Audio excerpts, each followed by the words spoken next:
Bine v-am găsit, bine v-am regăsit, dragilor din Zodia Săgetător, oriunde v-ați afla. Bine ați venit tuturor la o nouă lectură, de data aceasta atemporală, fără limită de timp. O lectură pe care voi să o puteți viziona, asculta, oricând doriți sau atunci când apare în viața voastră. Ca de fiecare dată trebuie să vă readuc aminte faptul că este totuși o lectură generală. Voi sunteți cei care vă construiți viitorul prin intermediul alegerilor și deciziilor voastre. Așa că vă rog să luați decât acele mesaje care resonează cu voi, restul lăsați-le să zboare în univers, pentru că sigur sunt pentru alte energii care într-o mai mică sau mai mare măsură au legătură cu Zodia Săgetător. Așadar, toți cei care aveți nu doar soarele, ci și ascendentul, luna, Venus sau oricare alt aspect astral important pentru voi din harta voastră natală și care are legătură cu Zodia Săgetător, această lectură este de asemenea și pentru voi. Haideți să vedem care este energia voastră în acest moment, în funcție de situațiile în care vă aflați, în funcție de ce simțiți, de ce gândiți. Care este energia, dragilor mei, din Săgetător sau cu legături puternice cu această zodie?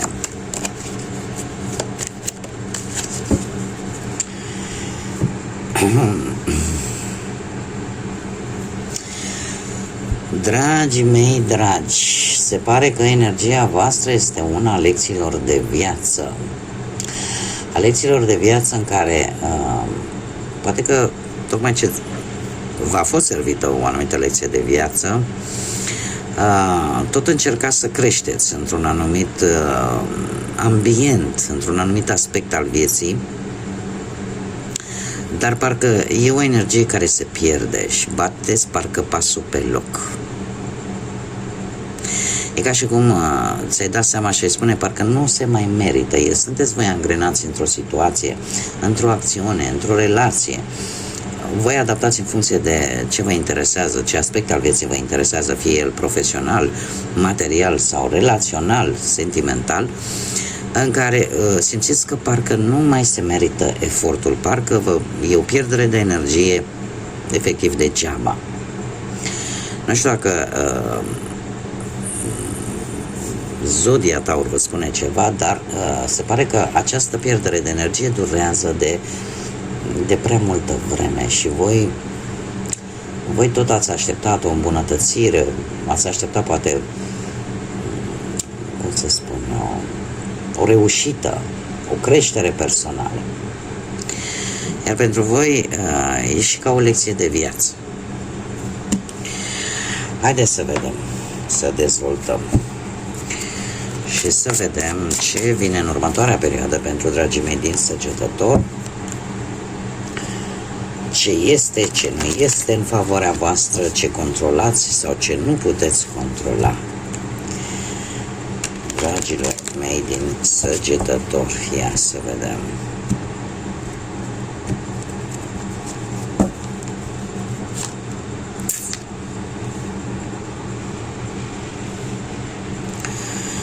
Situația voastră actuală este, nu știu dacă apare implicarea unei energii de aer, Gemeni, Balanță sau Vărsător, sau aveți voi pe cineva pe lângă voi acolo care vă face zile fripte, în sensul că nu știu, poate că are o duritate sau are un mod de a-și impune punctul de vedere destul de deranjant, destul de supărător, că poate să fie la locul de muncă, că e un șef, că e un coleg, că e un asociat, sau poate că într-un fel sau altul, nu știu, e o energie destul de serioasă, destul de severă, destul de autoritară și care la cea mai mică greșeală nu scap nepedepsită, ca să zic așa, da? Pentru că nu suportă niciun fel de încălcare a unor anumite reguli. Acum, Cei care aveți poate ascendentul într-o zodie de aer, Gemeni, Balanță, Vărsător, se pare că voi în acest moment sunteți mult mai severi în gândire, mult mai serioși, mult mai hotărâți și parcă nu mai lăsați sentimentele să vă influențeze deciziile. Sunteți cumva incoruptibili, ca să zic așa, și lucrul ăsta, autoritatea voastră, duritatea voastră, cumva poate încercarea voastră de a domina mai mult, mai ales într-o relație, pentru cei care sunteți într-o relație, încercarea de a domina mai mult pe celălalt poate crea anumite disensiuni, anumite neînțelegeri. Cum de alminteri, putem vorbi, nu știu, pentru cei care sunteți singuri, să fi găsit pe cineva care își arată cu greu sentimentele și asta să nu vă placă și să vă puneți întrebarea: domne, eu ce fac? Mai aștept? Mai investesc sentimente sau nu? Să vedem dacă se văd, eu zic că da. Acum, ce nu prea este în favoarea voastră? Graba strică treaba. Sau poate, ce nu poate fi în favoarea voastră, o anumită călătorie, să nu fie tocmai favorabilă pentru voi, mai ales dacă ai făcut-o și cu avionul. De asemenea, anumite negocieri, posibil la nivel profesional, să nu prea fie în favoarea voastră, cum de-al minteri. În general, lucrurile care, sau situațiile în care, domne, uite, apar niște soluții foarte rapide așa. Nu știu dacă sunt, sau decizii foarte rapide. Nu știu dacă sunt cele mai bune decizii luate pe negândite. Deci, nu vă grăbiți. Faceți lucrurile cât mai inteligent cu putință și cât mai răbdător. În schimb, ce este în favoarea voastră se pare un 7 de bâte. Chiar dacă veți fi poate atacați, ca să zic așa, de către cineva care poate își dorește ce aveți voi, sau în încercarea voastră, nu știu, de a mulțumi pe toată lumea, e posibil să ieși destul de șifonat, șifonată. Ce este favorabil pentru voi, că voi totuși sunteți pe o poziție de putere. Aveți o anumită autonomie a voastră. Puteți, de exemplu, nu știu, aveți posibilitatea să vă deschideți propria afacere. O puteți face pentru că vă impuneți. Aveți acolo o bază solidă. Sau dați un interviu. Puteți obține jobul. De ce? Aveți ceva în plus față de ceilalți. Sau dacă vreți să mai creșteți așa pe partea asta a bănuților, trebuie să vă gândiți în primul rând pe termen lung și e posibil să aveți parte de anumite bonusuri bănești care să vă ajute să fie în favoarea voastră. De asemenea, dacă vorbim de relații sentimentale, da? Pentru cei care formează un cuplu, voi fiind pe o relația voastră are, cum să spun eu, are o bază solidă și atunci oricine ar încerca să bage strâmbe, bârfe, invidii, gelozii, nu va avea șanse de reușită. Cum de asemenea aș mai zice că dacă vă interesează, pentru cei singuri, dacă vă interesează o anumită persoană, și sunt mari șanse să o cuceriți, tocmai pentru că aveți ceva în plus. Chiar dacă acea persoană poate să aibă și alți pretendenți sau pretendente. Asta va juca un rol favorabil pentru voi. Acum, unde dețineți voi controlul? Avem un paș de bâte. Păi, dragilor, voi, în primul și în primul rând, faptul că avem un paș de bâte îmi arată, poate să-mi arată energia voastră, da? Pentru că ne vorbește de semne de foc, cum sunteți și voi. Unde dețineți voi controlul? Păi în faptul în care schimbarea care vine în viața voastră pentru voi nu este ceva nou oarecum.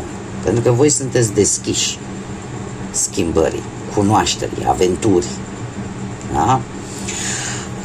De asemenea, aș mai zice că ce puteți voi controla? O descoperire importantă care îți poate schimba viața într-un mod tare pozitiv și tu știi cum trebuie să acționezi. De asemenea, ce poți controla? Faptul că înainte de a ți se confirma, domne, ai un rezultat favorabil, cumva tu știi lucrul ăsta dinainte și nu pentru că te uiți la mine la tarot flori de loto, ci pur și simplu pentru că voi în seta voastră de cunoaștere vă așezați în așa fel lucrurile încât să vă iasă pozitiv pentru voi. Da? Pentru că controlul este la voi. De asemenea, ce mai poți controla? Nu știu, pe partea asta a muncii, stabilitatea. Știți că dacă vă duceți la un interviu, rezultatul este unul pozitiv, pentru că depinde de voi și de cum controlați voi situația. De asemenea, nu știu, dacă treci prin probleme financiare, pur și simplu, știi că poți oricând să faci poate un împrumut, poate oricând poți să ai un câștig, da? Care să te echilibreze, pentru că stă în puterea ta. De asemenea, te aștepți, unii dintre voi chiar puteți să vă așteptați ca perechea voastră, pentru cei care sunteți deja un cuplu, să vină cu o veste bună, o călătorie în doi, dar cumva voi ați controlat acest lucru. Știu că sună un pic ciudat. Cum de asemenea,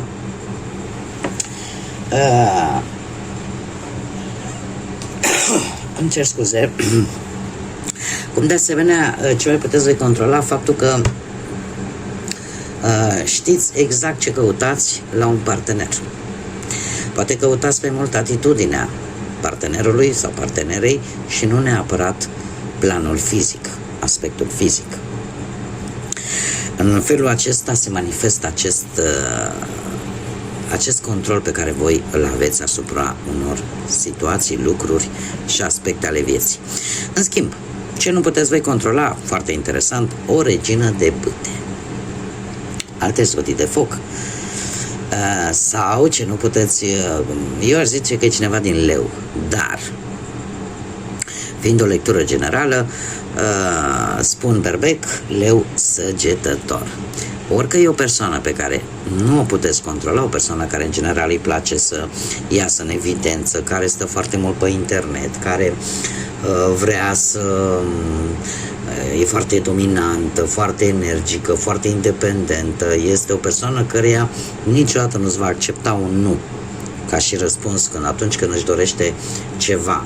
Este cineva care merge până în pânzele albe, până nu obține ceea ce își dorește. Nu ai viață cu această energie. Da? Este cineva care la modul propriu nu îl puteți controla sub nicio formă, dar pentru cei care aveți mai ales ascendentul într-o altă zodie de foc sau mai degrabă am zis, nu știu, leu sau berbec, ar putea să fie și săgetător, dar nu prea dăm la descriere. Dar pentru cei care, cum am mai spus, aveți alte zodii de foc la ascendent, trebuie să vă spun că ce nu puteți voi controla, de multe ori se întâmplă, poate, magnetismul poate care îl aveți și care de multe ori atrage persoane un pic greșite față de voi și parcă nu mai scăpați. Ce nu puteți controla, poate apariția cuiva la locul de muncă, cineva care să vă atragă într-o relație amoroasă, de ce nu? Sau poate într-o prietenie valoroasă, dar cumva voi nu puteți controla acest lucru.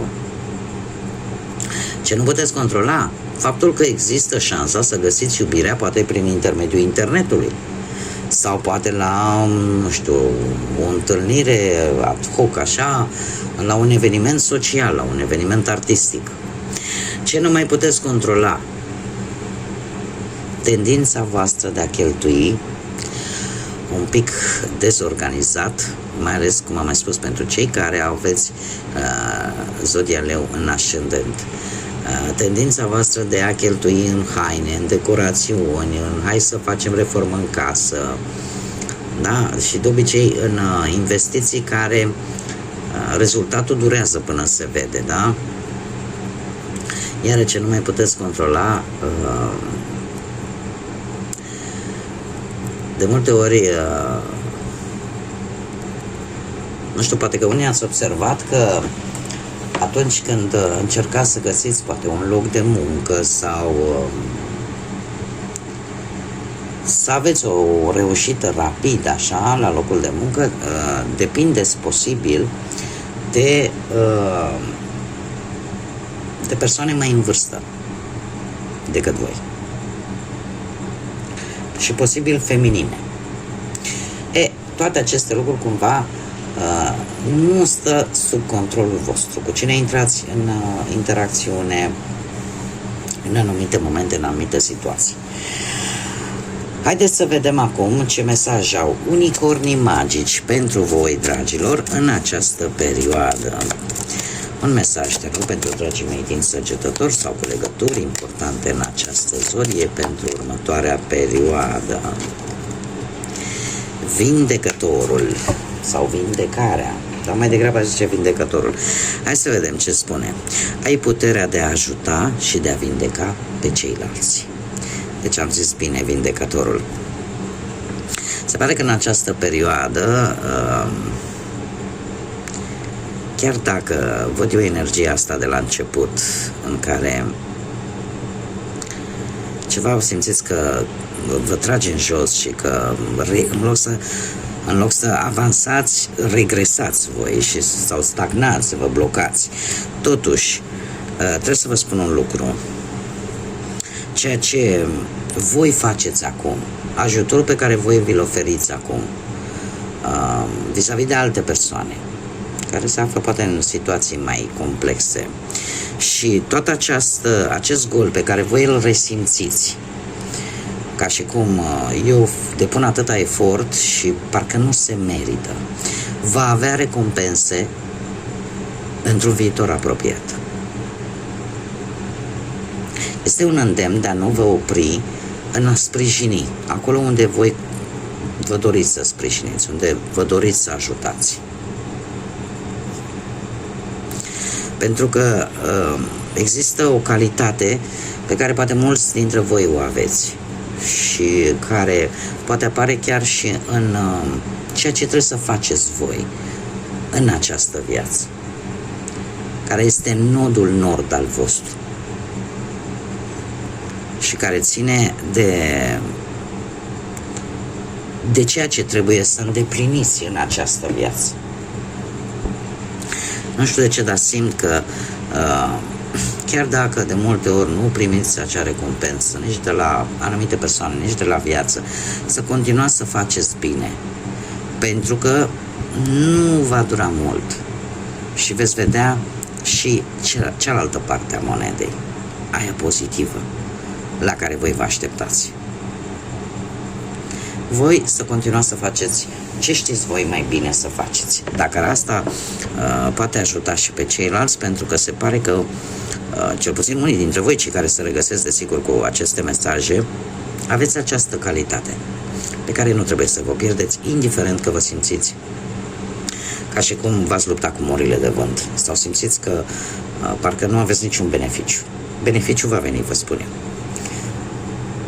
Bun, cam atât am avut pentru voi, dragilor. Eu vă mulțumesc pentru prezență, desigur, țin să mulțumesc tuturor săgetătorilor, tuturor celor care aveți legătură cu această zodie, pentru sprijinul vostru prin intermediul like-urilor, comentariilor și distribuirilor voastre, pentru simplu fapt că asta mă face pe mine să fac cât mai mult conținut pentru voi, să ne întâlnim cât mai des aici pe canal, cum de asemenea tuturor celor care încă nu s-au abonat, îi îndemn să o facă dacă au rezonat, dacă vă plac lecturile mele, nu e nimic obligatoriu. eu vă aștept cu mare drag, cu mare interes să vă uniți prin abonare la acest canal. Este gratuit, nu costă bani, așa că eu zic că nu aveți nimic ce pierde. Până data viitoare, când ne vom reîntâlni la o nouă lectură, eu vă doresc tot binele din lume, să aveți parte de tot ce mai frumos, de multă căldură sufletească și de multă lumină în suflete și în gânduri. Până data viitoare, numai bine și să fiți iubiți, dragilor!